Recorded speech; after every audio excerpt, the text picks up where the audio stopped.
بسم اللہ الرحمن الرحیم وَلَقَدْ يَسَّرْنَا الْقُرْآنَ لِلذِّكْرِ فَهَلْ مِن مُدَّكِرٍ۔ السلام علیکم ورحمۃ اللہ۔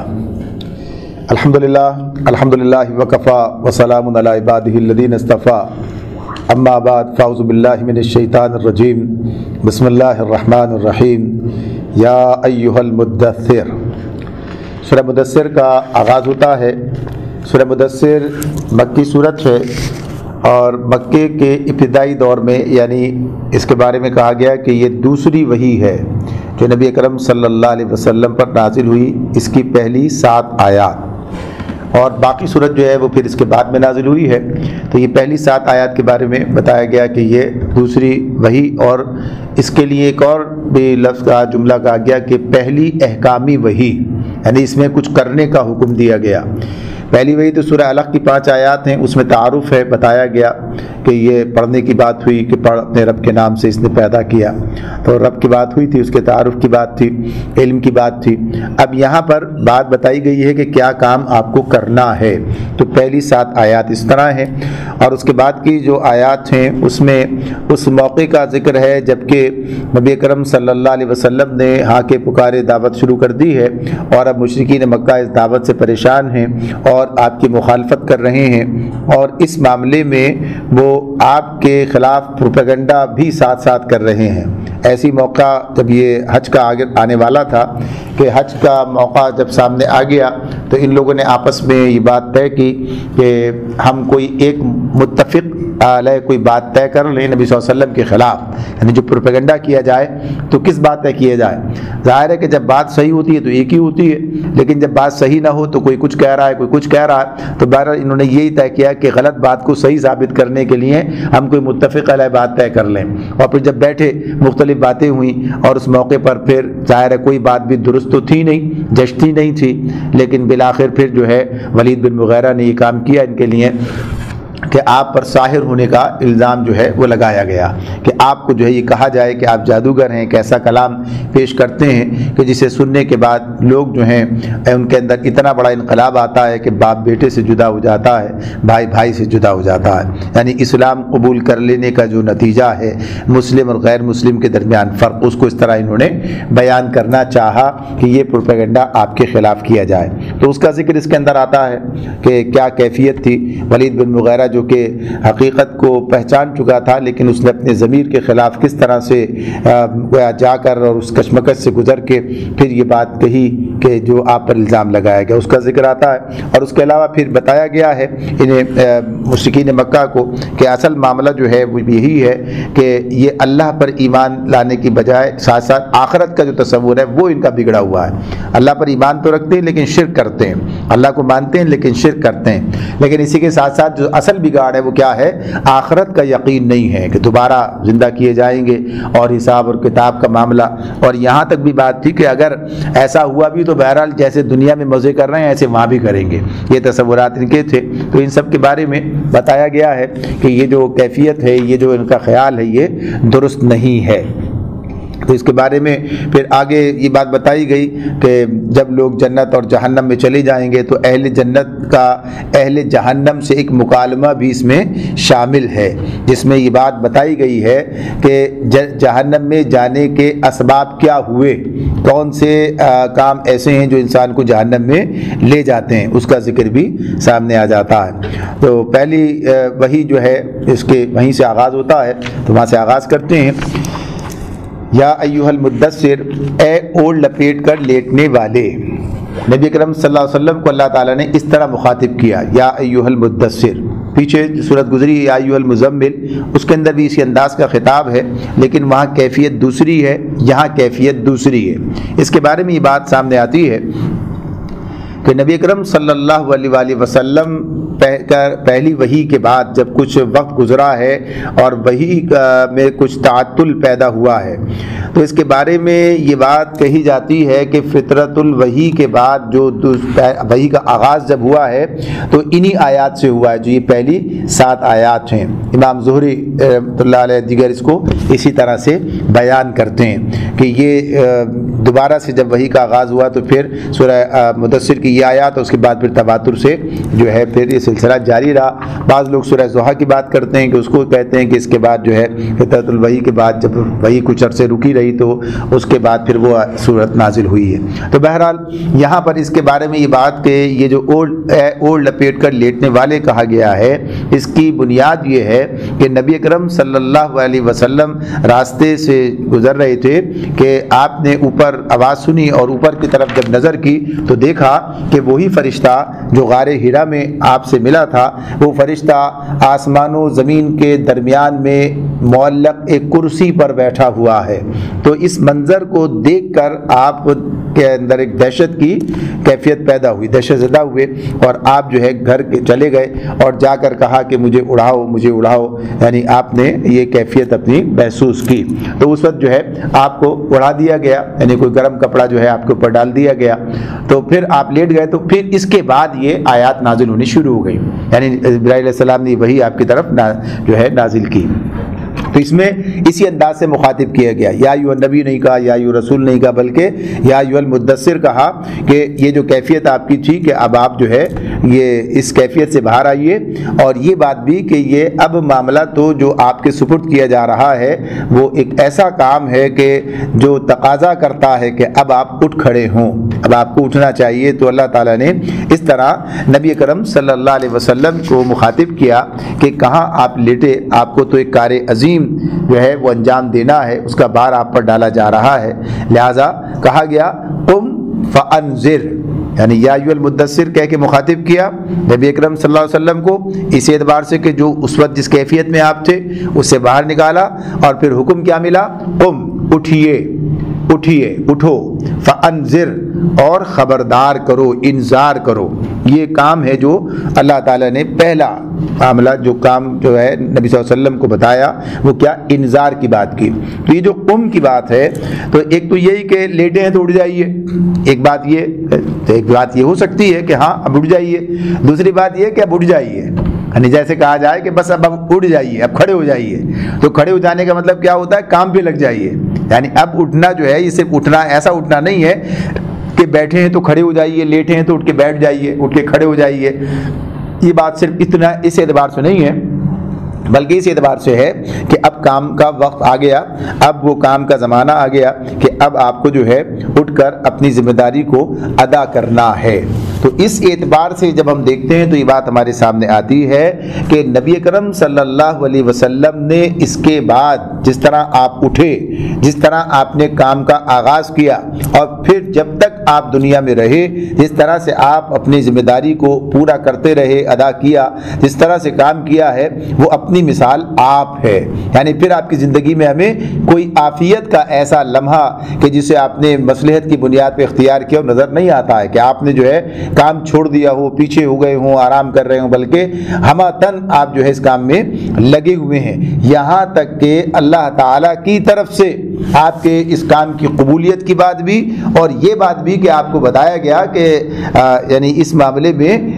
آپ جو ہے اس حد تک نہ چلے جائیں کہ اپنی صحت کو خراب کر لیں، یا اپنے آپ کو اس مشقت میں اپنے اوپر اتنے بار آپ محسوس کریں کہ جس کی ضرورت نہیں ہے۔ تو کہا گیا کہ ٹھیک ہے، آپ کا کام پہنچانا ہے، ہدایت دے دینا یہ تو اللہ کا کام ہے، یعنی اسی اعتبار سے تھا کہ آپ انتہائی درجے کی کوشش کر رہے تھے، یہ معاملہ تھا۔ تو مختلف انداز سے اللہ تعالیٰ نے آپ کو تسلی دی ہے، اطمینان دلایا ہے کہ آپ اپنا کام کرتے رہیے، بس جس حد تک ہے، اس کے بعد معاملات کو چھوڑ دیجیے، زیادہ فکر مندی کی بات نہیں ہے۔ تو یہاں پر جو بات کہی ہے قم اٹھیے، اور پھر اس کے بعد پہلا کام کیا ہے، فانذر،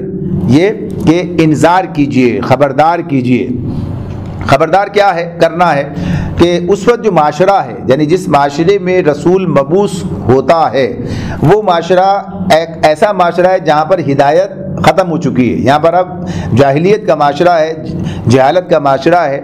اس معاشرے کے اندر اسلام کی شمع روشن کرنے کے لیے رسول وہاں پر میدان عمل میں لایا جاتا ہے۔ اب وہ جو ہے وہ پیغام لے کر آتا ہے اللہ تعالیٰ کی طرف سے کہ جو بالکل اس معاشرے کے خلاف ہے، یعنی جو چلتا ہوا کام ہے۔ تو پہلی بات تو یہ بتائی جا رہی ہے، یہ بات اس سے ہوشیار کیا جاتا ہے کہ جو طرز عمل تم نے اختیار کر رکھا ہے، یعنی پہلا تو شرک کا معاملہ، یعنی عقیدے کے اعتبار سے شرک ہو یا کفر ہو، یعنی اسی معاشرے کے اندر رسول آتا ہے تو یہ شرک کا معاملہ ہو یا کفر کا معاملہ ہو، تو پہلی بات تو یہی کہ عقیدے کے اعتبار سے اس کی درستی، اور یہ بیان کیا جائے کہ اگر تم نے اسی روش کو جس پر تم ہو اختیار کیے رکھا، اسی پر چلتے رہے تو کیسا بھیانک انجام تمہارا منتظر ہے، یعنی یہ بات بتانی آخرت کے حوالے سے، اور دنیا میں بھی جو اس کے اثرات نتائج سامنے آتے ہیں وہ بھی بیان کرنے۔ تو انذار کا کام، پہلا کام کیا ہے؟ انذار کا۔ رسول کا کام انذار بھی ہے، تبشیر بھی ہے، یعنی بشارت دینا بھی ہے، خبردار کرنا بھی، ڈرانا بھی۔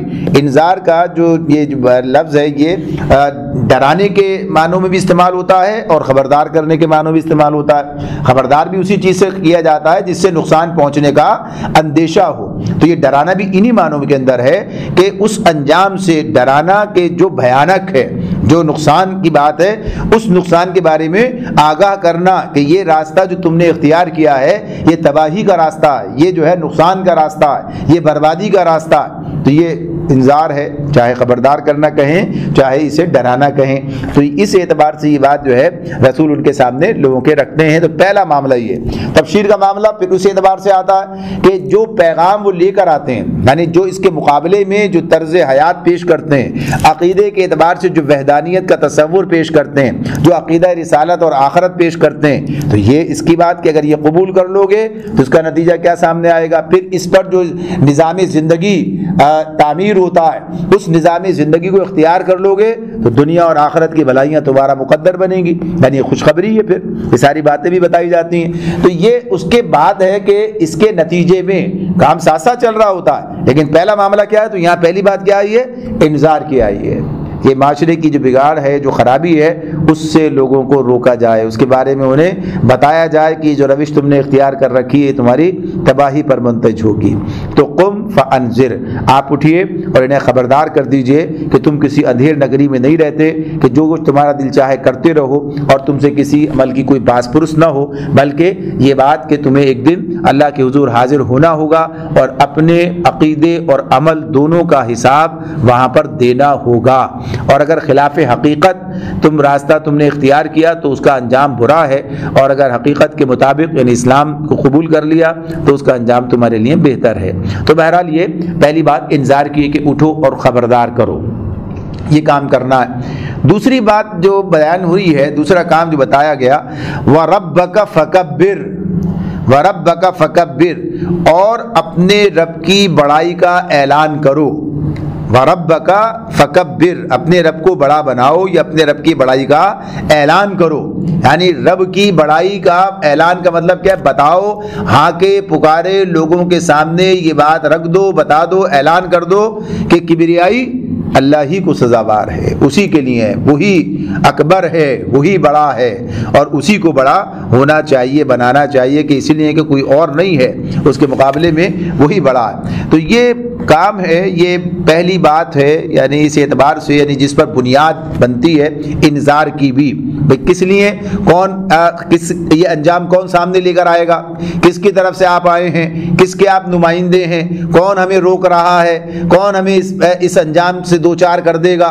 یعنی بات کو یہ سب سے پہلی بات تو یہی کہ اللہ کی بات ہے اور اللہ کی کبریائی کا معاملہ ہے، یعنی وہ اتنا بڑا ہے، وہ اکبر ہے کہ وہ سب کچھ کر سکتا ہے، یعنی اسی کا جو قانون ہے وہی کائنات میں جو ہے وہ چل رہا ہے، اور اب انسانوں کے لیے بھی وہی تفویض کرتا ہے، قانون ہے، یہ بتا دیا کہ اس کے مطابق غلط عقیدے کا برا انجام کس کی طرف سے سامنے آئے گا؟ جس نے صحیح عقیدہ بتایا نہیں اللہ کی طرف سے آئے گا وہی ہے بتانے والا. یعنی کوئی آدمی اپنے طور پر کچھ بھی کر لے گھڑ لے اپنی دانش میں اسے صحیح سمجھے اپنی دانش میں اسے اچھا سمجھے لیکن اس کے ایسا سمجھنے سے کچھ ہوگا نہیں. اس لیے کہ جو اصل ہے جو بڑا ہے جو کائنات کا مالک ہے جو اکبر ہے وہ بتا رہا ہے کہ کیا صحیح ہے. تو پہلی بات یہی ہے کہ اللہ کی کبریائی کو تسلیم کیا جائے اللہ کی بڑائی کو مان لیا جائے. تو اللہ کی کبریائی کو اللہ کی بڑائی کو ماننے کا مطلب کیا ہوتا ہے کہ اللہ کو الہ واحد تسلیم کر لیا جائے.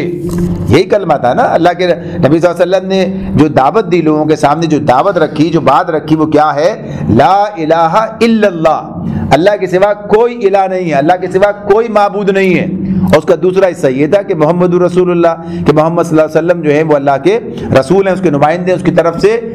جو بات آتی ہے وہ ان کے ذریعے سے آتی ہے. تو غرض یہ کہ یہ بات رکھی گئی لیکن اس میں اب یہاں تو بات کبریائی کی ہو رہی ہے اللہ اکبر کی بات ہو رہی ہے. تو یہ اس اعتبار سے نہیں کہا گیا کہ یہی کلمہ بن گیا اسی کی دعوت دی جا رہی ہے بلکہ اللہ کو الہ واحد ماننے کا مطلب ہی یہ ہے کہ اللہ ہی بڑا ہے اللہ اکبر. پھر اس کا ایک اظہار ہے پھر اس کا گویا کہیے کہ اس کی ایک بات ہے کیسے بیان کی جا رہی ہے کہ ہاں وہی بڑا ہے جو الہ ہے وہی بڑا ہوتا ہے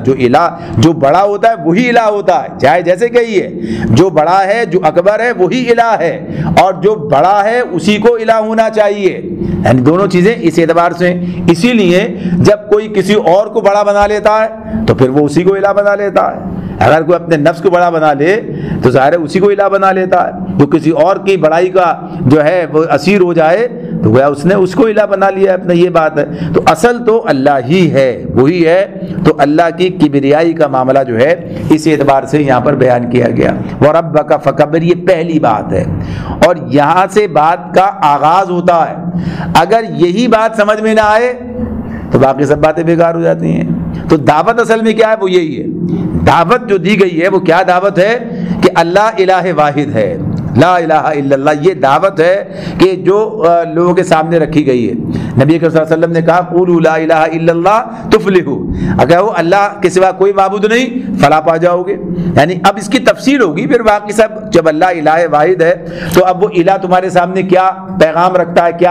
کیا کام رکھتا ہے تمہیں کیا نظام دیتا ہے تم سے کیا مطالبات کرتا ہے بات اس اعتبار سے رہے گی. شرک بھی ایک نظام ہے اس کے مطابق لوگ چلا رہے تھے اپنا سسٹم چلا رہے تھے جو کچھ چلا رہے تھے. تو اسلام جو بات کہتا ہے تو اس لیے تو یہ پہلی بات ہے کہ جب اس بات کو قبول کیا جائے گا جو اس کلمے کو قبول کر لے گا جو اس دعوت کو تسلیم کر لے گا مان لے گا اس سے پھر آگے بات چلے گی. تو پہلی بات یہی ہے پہلی دعوت اصل دعوت جو ہے وہ یہی ہے کہ اللہ کی کبریائی کو تسلیم کر لیا جائے اللہ کو الہ واحد مان لیا جائے یہ بات ہے. اچھا اسی میں ضمناً یہ بات بھی سامنے آ جاتی ہے ضمناً کی بات ہے یہ کہ جب یہ بات کہی جا رہی تھی ظاہر ہے کہ کہاں یہ بات کہی جا رہی ہے یہ بڑا اہم معاملہ ہے. یہ کہاں یہ بات کہی جا رہی ہے یہ اس معاشرے میں بات کہی جا رہی ہے جو شرک کا گڑھ ہے جو شرک کا گڑھ یعنی قریش مکہ جو ہیں وہ اس بیت اللہ کو جسے انہوں نے شرک کا ایک یعنی بتوں کی کو جمع کر کے اور شرک کا ایک گڑھ بنا دیا ہے وہاں پر یہ بات کہی جا رہی ہے جہاں پورا نظام اس پر ہے یہ انہوں نے جس طرح بنا رکھا ہے ایک شخص کا تنہا اٹھنا اور شرک کے مقابلے میں توحید کا علم بلند کر دینا سب غلط. یعنی بات ایسے نہیں ہے کہ یہ بلکہ پہلے کیا لا الہ کوئی نہیں سب غلط سب کی نفی ہے. پہلے آسان ہے کہہ دینا سامنے والے کو دیکھ کے آدمی اتنی بات نہیں کر پاتا کہ ہاں اس کے بارے میں کوئی ایسی بات کہہ دے کہ یہاں پر کیا ہے پورا جو چلتا ہوا نظام ہے اس سب کو تو بڑا جان چوکوں کا کام ہے کوئی آسان کام نہیں ہے. تو اللہ تعالیٰ نے تو یہ بات کہہ دی کہ اٹھو اور یہ کام کرو وَرَبَّكَ فَكَبِّرْ. تو اسی میں پھر ضمناً جو بات کی کہ وہ یہ بات سامنے آ جاتی ہے کہ اب جو اس کے مقابلے میں بڑی مزاحمت آئے گی جو یعنی یہ طاقتیں جو تمہارے سامنے کھڑی ہو جائیں گی اور تمہارا راستہ روکنے کے لیے جتنا زور لگایا جائے گا تو تمہارے ساتھ کون ہے وہ ہے جو اکبر ہے وہ تمہارے ساتھ ہے. یعنی تم کہہ دو کہ اللہ اکبر اللہ ہی بڑا اور اللہ کس کے ساتھ ہے اللہ تمہارے ساتھ ہے. لہذا اس اعتبار سے بات کیا ہے کہ پرواہ مت کرو پھر اور جس شخص کے دل میں اللہ کی کبریائی کا نقش جم جائے یعنی اس کے اندر پیدا ہو جائے گہرا جم جائے تو کیا ہوگا وہ اللہ کی خاطر اکیلا ساری دنیا سے لڑ جانے کے لیے آمادہ ہوتا ہے، اور رسول کی یہی بات ہوتی ہے۔ رسول جہاں بھی دیکھیں پچھلے رسولوں کی ساری ردات قرآن بیان کرتا ہے، جتنے رسولوں کی بات بھی ہوتی ہے تو کیا انہوں نے اپنی قوم کے مقابلے میں ڈٹ کے جم کے بات کی ہے، یعنی پوری قوم ایک طرف ہے اور وہ ایک طرف ہے۔ پھر کچھ لوگ آتے ہیں جو اس کی بات سنتے ہیں مانتے ہیں، چند کبھی نہیں بھی آتے، ایسا بھی ہو جاتا ہے۔ تو یہ بات کہ اس طرح سے یہ بات کہنا کوئی آسان بات نہیں ہے کہ سارے لوگ ایک طرف اور ایک آدمی اکیلا ایک طرف، کیا کرے بھائی؟ تو یہ اسی بنیاد پر کہ اللہ کی کبریائی، اور یہی وجہ ہے کہ رسولوں کو پھر کوئی بال بیکا نہیں کر پاتا ہے۔ جس انداز سے جہاں اللہ ہونے دیتا ہے وہاں کی بات دوسری ہے، لیکن عام طور پر جو صورتحال ہے وہ اسی طرح سامنے آتی ہے۔ تو یہ وربک فکبر، تو یہ بات دونوں پہلوؤں سے ہمارے سامنے کہ دعوت کیا ہے، پہلی بات یہ سمجھ میں آ جائے اللہ کی کبریائی کی بات ہے، اللہ ہی کو بڑا بنانے کی بات ہے، اللہ کی کبریائی کا نظام قائم کرنا، پھر اس کے بعد کی بات یہ ہے پہلے تو اللہ کی کبریائی تسلیم کی جائے، پھر اس کے بعد یہ ہے کہ ہاں جب تسلیم کر لیں گے کہ اللہ ہی بڑا ہے تو پھر اللہ ہی کا نظام ہونا چاہیے، اللہ ہی کو بڑا بنانا ہر معاملے میں۔ اب یہ ہماری بدقسمتی ہے کہ ہم اللہ کی کبریائی کو تسلیم کر کے لا الہ الا اللہ محمد رسول اللہ کے ضربے لگا کے اس کے باتیں کہہ کر اس بات کو قبول کرنے کے بعد بھی ہماری کیفیت کیا ہے کہ اپنے معاملات میں اللہ کو بڑا بنانے کے لیے تیار نہیں ہے۔ یعنی ذاتی معاملات کے اندر بھی کیفیت یہ ہے کہ انفرادی معاملات میں بھی کہیں رسم و رواج کے پیچھے جا رہا ہے، کہ اپنی خواہشات کے پیچھے جا رہا ہے، کہیں کسی اور کے کہنے پہ جا رہا ہے، یعنی سارے معاملات اس طرح چل رہے ہیں۔ اور اجتماعی نظام تو جو ہے وہ سب کے سامنے کیا کیفیت ہے، تو اللہ ہی کو بڑا بنانا، وربک فکبر، یہ بنیادی بات ہے جو رہنی چاہیے۔ اب اس کے بعد اب رخ بدلتا ہے۔ اب آپ یہ دیکھیے یہاں جو چیز ہے، یہ پہلے معاملہ کیا آ گیا، یعنی 3 آیات کے اندر، پہلی آیت میں تو وہ خاطب کیا ہے یا ایھا المدثر، اٹھیے اے اوڑھ لپیٹ کر لیٹنے والے، پہلے یہ کہا قم فانذر، اٹھیے اور انذار کیجئے، خبردار کیجئے، پہلا معاملہ۔ دوسری آیت میں پھر تیسری میں وربک فکبر، اور اپنے رب کی کبریائی، اپنے رب کی بڑائی کا اعلان کر دیجئے، بات ختم۔ یعنی ایک حصہ مکمل ہو گیا، 3 آیات کے اندر بات پوری ہو گئی، کام تم آپ کو کیا معاشرے میں کیا کام کرنا ہے۔ اب اس کے بعد یہ 7 آیات ہیں نا، یہ پہلی وہی 7 آیات پر مشتمل ہے۔ اب اس کے بعد 4 آیات کیا ہیں؟ 4 آیات پھر رسول کے بارے میں ہیں، یعنی اب کام کرنے والے کو اپنے حوالے سے کیا کام کرنا ہے۔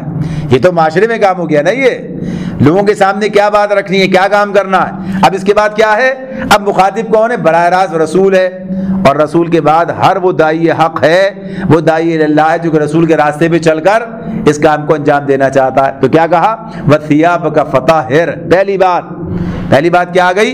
اپنی تیاری کے حوالے سے اب یہاں بات شروع ہو گئی ہے۔ تو اللہ تعالیٰ کہتے ہیں کہ اپنے کپڑے پاک رکھو، وَثِيَابَكَ فَطَهِّرْ۔ تو یہ جو فطاہر کی بات ہے اور ثوب کی بات ہے، یعنی کپڑوں کی بات ہے، یہ تو دونوں چیزیں اپنی جگہ پر بڑی وسعت رکھتی ہیں، یعنی ایک طرح تو یہ ہو گئی یہ طہارت کی بات ہے کہ اپنے لباس کو نجاست سے پاک رکھو، پاکیزگی، روح کی پاکیزگی، یہ دونوں یعنی ظاہر و باطن دونوں کی ایک دوسرے کے ساتھ لازم و ملزوم ہے۔ تو یہ ایک تو طہارت کا جو تصور دیا، طہارت کا وہ تصور اسلام نے دیا ہے کہ اسلام کے سوا طہارت کا وہ تصور ہمیں دنیا میں نظر نہیں آتا ہے۔ یہاں تک کہ بعض زبانیں ایسی بھی ہیں جن میں طہارت کے لیے کوئی لفظ ہی موجود نہیں ہے، طہارت کا تصور ہی نہیں ہے۔ مہذب ترین قوموں کا معاملہ جو ہے وہ اس طرح سے سامنے آتا ہے کہ وہ صرف عرب کی اس جاہلانہ دور کی بات نہیں ہے، بلکہ آج بھی صورت ہے کہ طہارت کا وہ تصور اس طرح نہیں جیسا تصور نبی اکرم صلی اللہ علیہ وسلم نے پیش کیا۔ تو اس اعتبار سے ہم دیکھتے ہیں کہ اس کو آپ نے اس طریقے سے آگے بڑھایا ہے۔ ایک قلب و روح کی طہارت وہ اپنی جگہ پر ایک معاملہ ہے، پھر ظاہر کے معاملات کے اندر جو طہارت کا تصور دیا ہے، تو آج اسی کی بنیاد پر جب ہماری احادیث کی اور فقہ کی کتابوں کا آغاز ہوتا ہے تو کیا ہوتا ہے، کتاب الطہارہ سے آغاز ہوتا ہے۔ طہارت کے احکامات سب سے پہلے ہوتے ہیں، طہارت کا تصور جو ہے وہ پوری طرح سے دیا گیا۔ تو یہ طہارت بڑا کام ہے، یہ اس میں انسان کو طاہر ہونا، پاک ہونا، صفائی کا معاملہ الگ ہے اور پاک ہونے کا معاملہ الگ ہے۔ تو پہلے تو یہی ہے کہ انسان کے یعنی اپنے عقیدے کی بات، اس کے ذہن کی بات، شرک سب سے بڑی ناپاکی ہے، شرک سب سے بڑی ناپاکی ہے، تو اس سے پاک ہونے کی بات تو اپنی جگہ پر ہے، تھی ہی موجود۔ تو ابھی ظاہر کے اندر بھی بات ہے کہ یہاں بھی اس اعتبار سے کہ آپ عقائد و اخلاق کی خرابیوں ہی کے اندر اس کی طرف بات نہیں، بلکہ اس سے بھی بچانا ہے، اور ساتھ ساتھ یہ کہ لوگوں کو ظاہری طور پر بھی یہ بات بتانی ہے کہ صحیح اسلام کا صحیح تصور کیا۔ اس لیے ہم دیکھتے ہیں کہ عام طور پر جو اللہ تعالیٰ کے ساتھ تعلق، یعنی جسے کہا جائے کہ عبادت کا تصور یا زہد کا معاملہ جو ہے، اس کے بارے میں راہبانہ تصورات جو ہیں وہ زیادہ غالب آتے ہیں۔ تو پہلے بھی یہ اس دور کے اندر بھی یہ بات تھی، اور آج بھی یہ بات پائی جاتی ہے کہ جہاں کوئی آدمی مذہب کی طرف گیا، جہاں کوئی آدمی ایسا کوئی اس نے بات شروع کی، دین کی بات کی، یعنی دین کا وہ تصور اس طرح نہ بھی ہو لیکن دین کا معاملہ آیا، تو اس کے بارے میں کیا تصورات ہیں؟ اب یہ تو بس ایسے ہی طہارت سے گیا، صفائی سے گیا، اب تو جتنا میلا کچیلا ہے، جتنا جو ہے اس طریقے سے اتنا ہی زیادہ مقدس ہو رہا ہے، یعنی تصور آج بھی نظر آتا ہے۔ اور اگر کوئی ذرا سا صاف ستھرا رہنے لگے، اچھے لباس پہن لے، تو سمجھا جاتا ہے کہ دنیا دار انسان ہے۔ اس کو تو دیکھیں آپ، بالکل کیسا جو ہے بنا سنورا رہتا، حالانکہ بننا سنورنا جو ہے اگر حدود کے اندر ہو، کوئی اس کے اندر خلاف حقیقت بات ادب کے نہ ہو اور کوئی اسلام کے خلاف نہ ہو، تو بننا سنورنا درست ہے۔ نبی اکرم صلی اللہ علیہ وسلم سے جب پوچھا تھا کہ جب تکبر کی خلاف جو بات ہے، جو حدیث ہے، اس کے اندر یہ جملہ بھی آتا ہے، پوچھا صحابی نے کہا کہ ایک انسان چاہتا ہے کہ اس کے کپڑے اچھے ہوں، اس کا جوتا اچھا ہو، اس کی سواری اچھی ہو، تو آپ نے فرمایا تھا اللہ جمیل اور جمال کو پسند کرتا ہے، خوبصورتی کو پسند کرتا ہے۔ تو اسی اعتبار سے یہ بات بتا دی کہ اسلام جو ہے وہ یہ بات بتا رہا ہے۔ تو یہاں پہلی ہدایت یہ دے دی گئی، وَثِيَابَكَ فَطَهِّرْ، اپنے کپڑے جو ہے وہ صاف رکھیے۔ پھر اسی اعتبار سے پھر یہاں پر بات آ جاتی ہے کہ محاورے کی بات، محاورے میں یہ بات ہوتی ہے کہ اخلاقی عیوب سے پاک رکھنا۔ ایک تو لباس کو بھی، ورنہ تو مختلف لوگوں کے مختلف پادریوں کے الگ لباس ہیں، مذہبی جو انداز اختیار کرتے ہیں اس طرح ان لوگوں کے اپنے لباس ہیں، پھر شان و شوکت کا معاملہ، فخر، غرور، تکبر، ریا، یہ ساری چیزیں بھی لباس کے اندر بھی نظر آتی ہیں، اور آدمی کا لباس جو ہے اس کا تعارف بن جاتا ہے۔ تو یہ بات ہے، رئیسوں کے، نوابوں کے لباس، مذہبی پیشہ وروں کے لباس، متکبر اور برخود غلط لوگوں کے لباس، چھچورے لوگوں کے لباس، یعنی نظر آتا ہے، پتہ چلتا ہے آدمی کو دیکھ کے کہ یہ بدقوارہ اور آوارہ منش لوگوں کے لباس، تو یہ سب نظر آتے ہیں۔ تو کہا کہ معقول اس اعتبار سے طہارت کا لفظ جو اس کے لیے بتا دیا گیا کہ یہ تمہاری شخصیت کی پہچان بنے گا۔ تو یہ بتایا جا رہا ہے کس انداز سے تمہیں معاشرے کے اندر اب کام کا آغاز کرنا ہے، اور پھر یہ دامن کو پاک رکھنا، یہ گناہوں سے بچنے کا استعارہ بھی ہے، یعنی یہ اردو میں بھی یہ محاورہ کے طور پر یہ استعمال ہوتا ہے۔ تو یہ بھی بات مفسرین نے یہ بات بھی کہی ہے کہ فلاں شخص کے کپڑے پاک ہیں، اس کا دامن پاک ہے، سے مراد یہ ہے کہ اس کے اخلاق اچھے ہیں۔ تو عربی محاورے میں یہ بات بھی کہی، تو اس کو بھی بعض لوگوں نے، اکابر مفسرین نے یہ مطلب بھی اس کا بیان کیا۔ تو جیسے ہم بھی کہہ دیتے ہیں کہ اتنی نہ بڑا پاکی دامہ کی حکایت، دامن کو ذرا دیکھ، ذرا بند قبا دیکھ، تو یہ اپنے پاکی دامہ سے مراد کیا ہے؟ یہ گویا کہیے کہ اپنے اخلاق، اپنے آپ کو نیکی کی اور اپنی بڑائی کی اور اپنے تقوی کی، اور اس کی بات ہے یہ، تو اس انداز سے یہ استعمال ہوتا ہے۔ تو یہاں پر وَثِيَابَكَ فَطَهِّرْ کے اندر سب چیزیں داخل ہیں۔ وَالرُّجْزَ فَاهْجُرْ، اور گندگی سے دور رہو، گندگی سے۔ اب یہ جو رجز کی بات ہے اور ہجر کی بات ہے، فہجر، تو اب یہ اس سے دوری اختیار کرنا، ہجر، دور ہو جانا۔ تو گندگی سے مراد ہر قسم کی گندگی ہے، خواہ عقائد اور خیالات کی ہو، یا اخلاق و اعمال کی ہو، یا جسم و لباس اور رہن سہن کی ہو۔ تو غرض یہ کہ تمہارے معاشرے میں جو ہر طرح کی گندگیاں، ان سب سے اپنے آپ کو بچانا ہے، ہر حوالے سے جو ہے اس سے۔ تو یہی چیز جو ہے وَثِيَابَكَ فَطَهِّرْ سے آگے بڑھ کر اب ان سے اپنے آپ کو بتانا، تو یہ اس طرح سے مزید اور اضافہ کر دیا گیا، وَالرُّجْزَ فَاهْجُرْ۔ اور پھر اس کے بعد فرمایا وَلَا تَمْنُنْ تَسْتَكْثِرْ، اور اب احسان نہ کرو زیادہ حاصل کرنے کے لیے،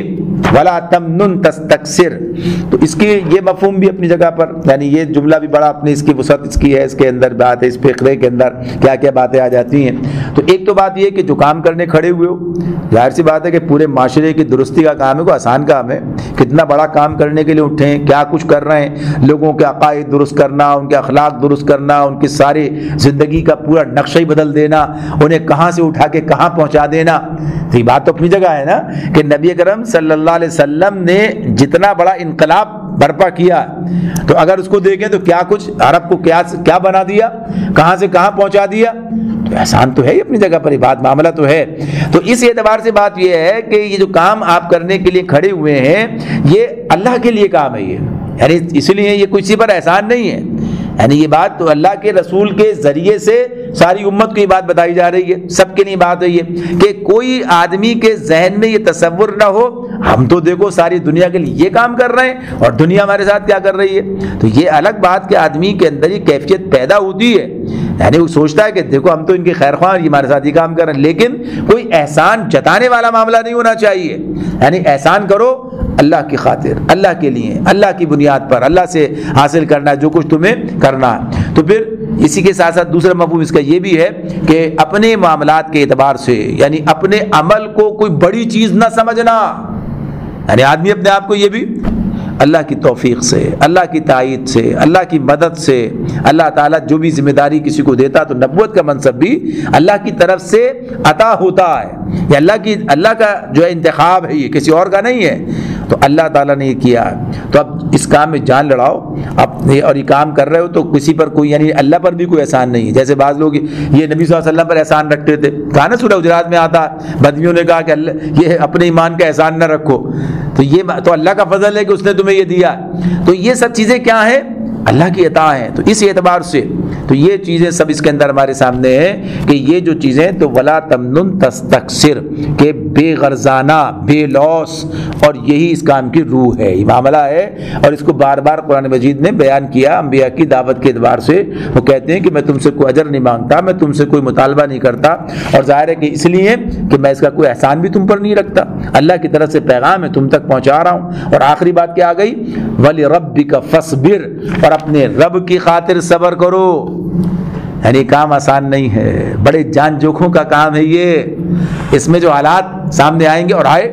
ہم دیکھتے ہیں نا۔ پھر یہ جو ولی ربی کا فصبر کا جو معاملہ ہے یہ صرف مکے کے 13 سال ہی نہیں ہے، مدینے کے 10 سال بھی ایسے ہی ہیں، یعنی صبر کی نوعیت بدل گئی ہے،